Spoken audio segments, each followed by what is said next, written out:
আল্লাহ পাক রব্বুল আলামিন এই মাসটাকে তিনি বলেছেন ইয়া আইয়ুহাল্লাযীনা আমানু কুতিবা আলাইকুমুস সিয়াম কামা কুতিবা আলাল্লাযীনা মিন ক্বাবলিকুম লাআল্লাকুম তাত্তাকুন। বলি সুবহানাল্লাহ। আমার ভাইরা, মহান রব্বুল আলামিন শুধু উম্মতে মুহাম্মাদের জন্য না, তাম বিশ্বের ভিতরে যত নবী রাসূল আলাইহিমুস সালাম যারা এসেছেন প্রত্যেকটা নবী এবং রাসূলের উপরে আল্লাহ পাক রব্বুল আলামিন এই রমজানের বিধিবিধান দিয়েছিল। বলি সুবহানাল্লাহ।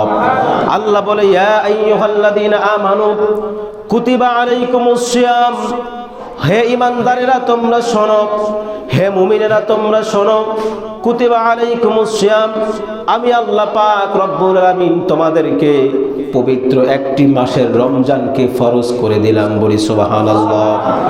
আল্লাহ পাক রব্বুল আলামিন বলেন শুধু তোমাদের উপরে দিলাম এমনটা না, এই বিধান শুধু তোমাদেরকে দিয়েছি এমন কোনো চিন্তা করতে পারবা না, কেননা আমি আল্লাহ পাক এই আয়াতের পরের অংশে জানিয়ে দিলাম কামা কুতিবা আলাল্লাযীনা মিন ক্বাবলিকুম লাআল্লাকুম তাত্তাকুন। আমার আল্লাহ পাক বলেন কামা কুতিবা আলাল্লাযীনা মিন ক্বাবলিকুম, হে ঈমানদারেরা তোমরা মনে করতে পারো শুধু এক মাসের রোজা আমি তোমাদের উপরে চাপিয়ে দিলাম, শুধু তোমাদের উপরে ফরজ করে দিলাম, বিষয়টা এরকম না।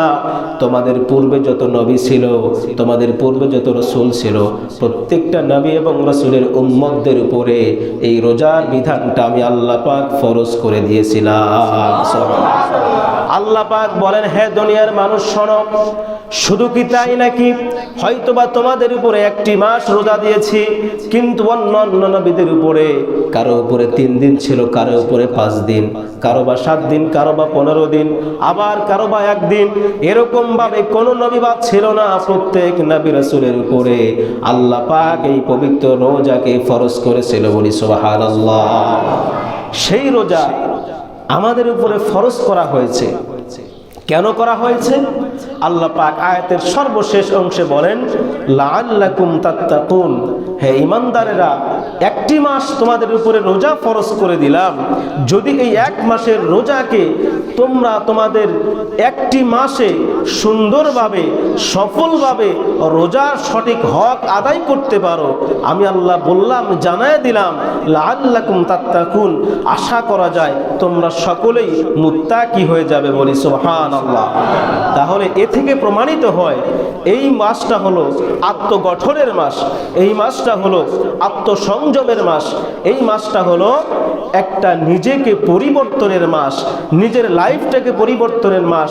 এই মাসটা হলো আপনার আমার জীবনটাকে সুন্দরভাবে গঠন করার একটি মাস। জোরে বলি সুবহানাল্লাহ।